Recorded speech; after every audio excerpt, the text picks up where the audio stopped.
I don't know if I'm going to be able to upload that last video because it went over 15 minutes. Oh well. If it uploads, it uploads. If it doesn't, it doesn't. Okay, I'll try to get it in 15 minutes. Okay, here. Alright. Wrong again.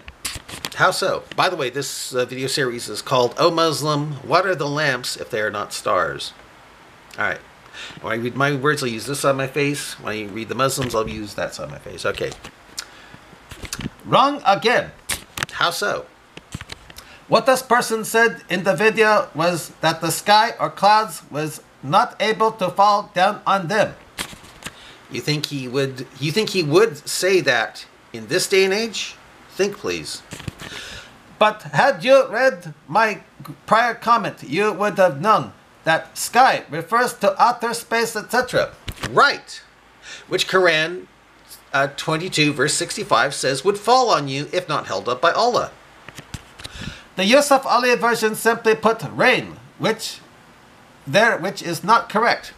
Right, he said rain, because he knows that the real meaning of the Quran makes absolutely no sense when the sky is not an object, quote, is not an, quote, object without cracks that can fall upon you.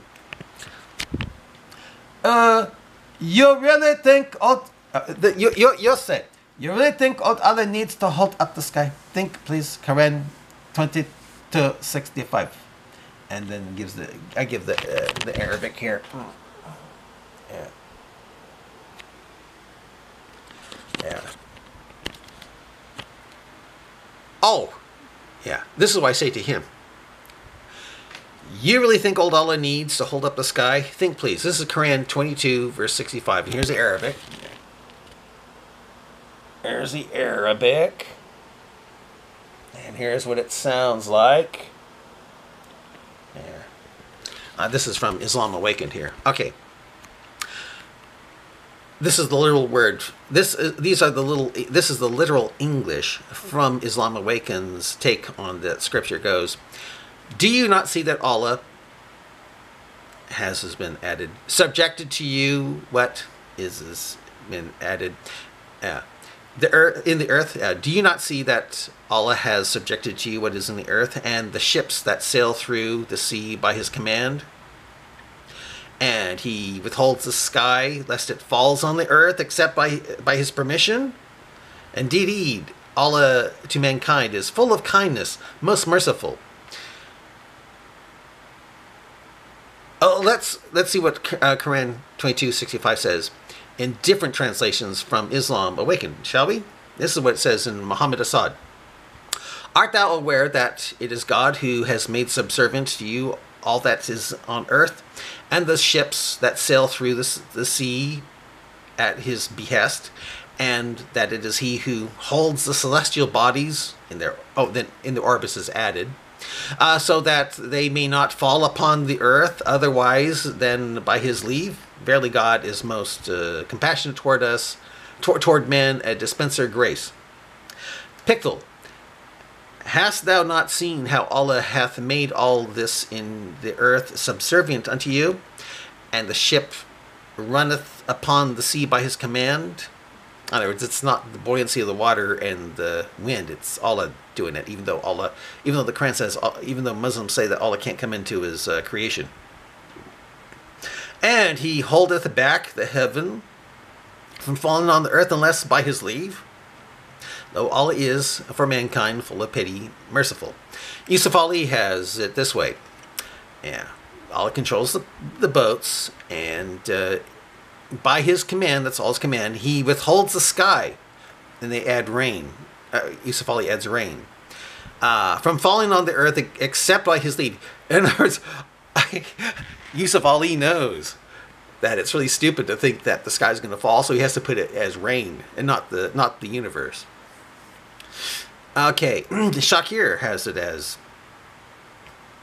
and he withholds the heaven from falling on the earth except with his permission. Khan has it as, he holds back the sky from falling on the earth. Bakhtir has it as, and the boats run through the sea by his command, and he holds back the heaven so it not fall on the earth, but by his permission. He holds back the heaven so that it doesn't fall upon the earth. Irving has it as he holds back the sky from falling down upon the earth except by his permission. Yeah. The Clear Koran by Dr. Mustafa Khattab has it this way, and this guy is pretty smart. I mean, he can kind of make the Quran sound intelligent, so he has it this way. Do you not see that Allah has subjected to you whatever is in the earth, as well as the ships that sail through the sea by his command? Again, it's not the buoyancy of the water. It's not the buoyancy or the wind blowing it. It's Allah, even though Allah can't come into its creation. He, that's Allah, keeps the sky from falling down on the earth except by his permission. Koskas has it as, and that he prevent heaven from falling on the earth without his permission, ? Abu Hay, as it is, he withholds the heaven lest it fall on the earth except by his permission. See, the sky is an object that can fall, according to the way the Quran is written. And then that gets the Muslim saying this. I am repeating, so you read this. Okay. This is mentioned in chapter 22, verse 65. Do you not see that Allah has subjected to you whatever is on earth, and the ships which run through the sea by his command? Sure, it isn't just water, buoyancy, and wind like science teaches. And he restrains the sky from falling upon the earth, unless by his permission. You believe that because indeed Allah to the people is kind and merciful. What if they aren't Muslim? The word in the Quran which is translated as to sky is asama, which means the primary meaning of this word is elevation. That is, whatever is above, whether a short distance above like clouds or a long distance like stars and galaxies. Did you know that Muhammad believed the sky with its stars was so close that stars and lamps are used as missiles against the Satan in the lowest heaven, Earth's atmosphere? You think stars are literally chasing the Satan whenever you see a meteor burn up the Earth's atmosphere? Think, please. Quran has used this word in both the contexts in several other places. The opposite of the word is al-ard, which means anything which is beneath, that is earth. Which is, if true, it means the word which is translated as fall has many meaning, including to meet, to arrive. See meaning of its root word in Hans Wehr Dictionary. Right, I believe you there. In the context, if you read the verse again, it will become clear to you that Allah is holding up whatever is above, lest it meets with whatever is beneath, whereby the universe will collapse onto itself. How do you get that with Quran 22, verse 65? Think, please. In the before scriptures, Bible, Jesus holds all things together, keeping the atoms from flying apart, it sounds, apparently. It is mentioned in the Quran that Allah, the Supreme, created the universe by splitting apart the heavens and the earth. Do not the unbelievers see that the heaven and the earth were joined together?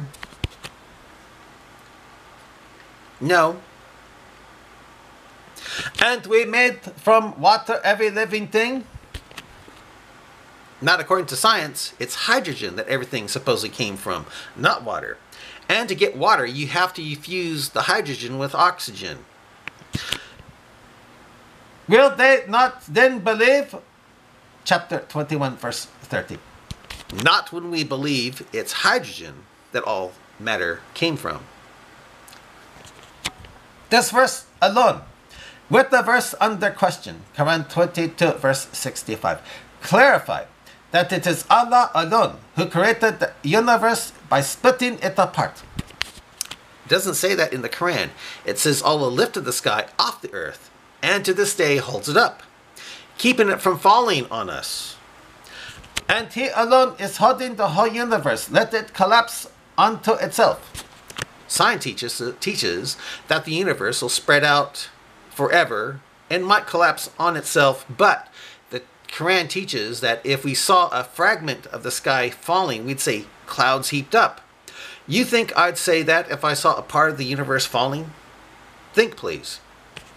Another explanation of quote, restraining the sky from falling upon the earth is restraining part of the sky, that is celestial bodies, that is asteroids, etc., from falling on earth and wiping out all humanity. Where does it say that in the Quran?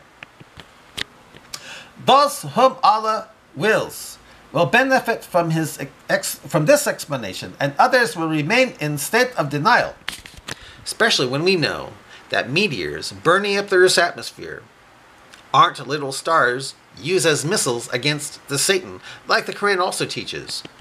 So, if you benefit from it, please pray for me. And if you want to remain in denial, then don't bother me with your questions. I don't want to waste my time on you. Don't want to think, eh? Okay.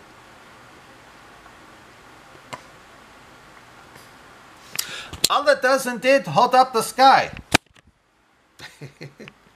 Right now, the Earth is at constant risk of asteroid big enough to hit the Earth and cause mass extinction and death of millions of humans. And if it hit, I'd say merely clouds heaped up? Think, please. Indeed, Allah is full of kindness and merciful. Only if you strap on a bomb and kill those who don't believe like you, true? I still don't see anything wrong. Quote, celestial bodies in orbit, aka meteors, asteroids, outer space, etc. I do, since the Quran says stars, lamps, used as missiles in the lowest heaven, sky, Earth's orbit, every time you see a meteor burning up the Earth's atmosphere. I do have a problem with that. And heavens referring to space. It makes more sense to have it as rain, since a meteor, the way Yusuf Ali had it, since a meteor isn't being held up by Allah over our heads, ready to fall if Allah should let it go. It's not that way. If you say, quote, merely clouds, then that means you're rejecting the possibility of a meteorite. Clouds fall on us all the time. That's what we call fog. So no, rain would not make any sense. And you must be the infidel the Quran is talking about. For you are saying a fragment of the sky is clouds. Fog is a cloud. If I saw a part of the sky that the Quran says is without cracks falling on the earth, I would not say clouds heaped up. You must be an infidel since you are saying it's clouds, that is fog. You seem pretty lost here, darling. The definition of sky is the region of the atmosphere and outer space seems seen from this earth. Therefore, it is obvious that this verse has to do with meteorites and asteroids which are sent from the heavens. Oh, I know Ali is wrong. I know Ali was wrong about it being rain. However, the Quran is written to make one think that the sky can actually fall on you or a part of it, if not held up by Allah. You think if Allah wasn't holding it up, the whole universe would shrink back and land on earth, meaning that the Quran says the sky was lifted off the earth? The thing is, the Quran blows it, and it is not clear signs at all, to the point where Ali has to say it's rain. Is clouds heaped up. Why is the Quran wrong? Because stars are not used as missiles in their lowest heaven, Earth's atmosphere, to chase away the Satan from spying on Allah. It's meteors burning up in the Earth's atmosphere, not stars, meteors. Not actual shooting stars, meteors. I'll stop it here.